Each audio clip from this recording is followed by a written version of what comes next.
Meet Muhammad Qasim, one of India's many millions of farmers.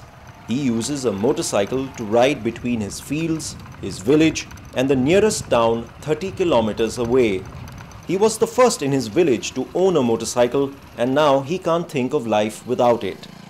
Blame it on the speed of progress, but a motorcycle and a mobile phone are now compulsory for everyone. They're absolutely essential. Without these, a person would feel incomplete.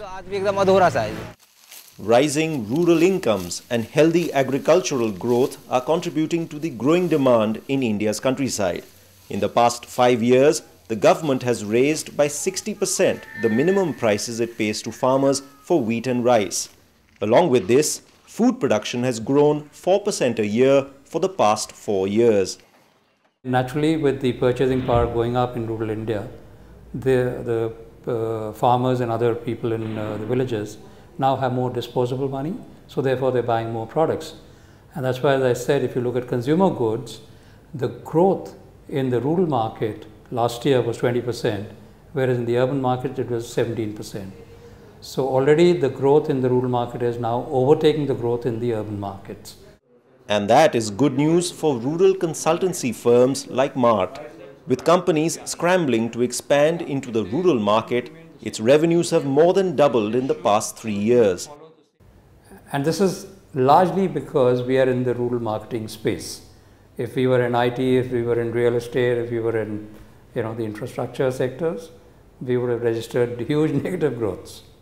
India's rural retail market is worth over $110 billion, or 40% of the country's total. Organized players see this as the next retail frontier, with growth in the urban market stagnating. The Godrej Group's rural chain of 70 stores sells soap and washing powder alongside pesticides and seeds.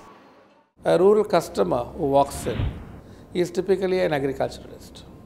So he comes in to pick up related products to his farming, etc., cultivation, etc. As well, he wants to for his personal use as well as household care. So it becomes this one-point sale where he can buy the agricultural inputs as well as household care and personal care products from the retail outlet. So it's very convenient for him. The right product mix does matter. Hero Honda is the world's largest motorcycle manufacturer. It sold over 3 million motorcycles in India last year, of which 40% were in rural India. The company's strong emphasis on cheaper motorcycles helped it grow by 12% last year, while the industry grew just 3%. These bikes are specially made keeping the rural customer in mind.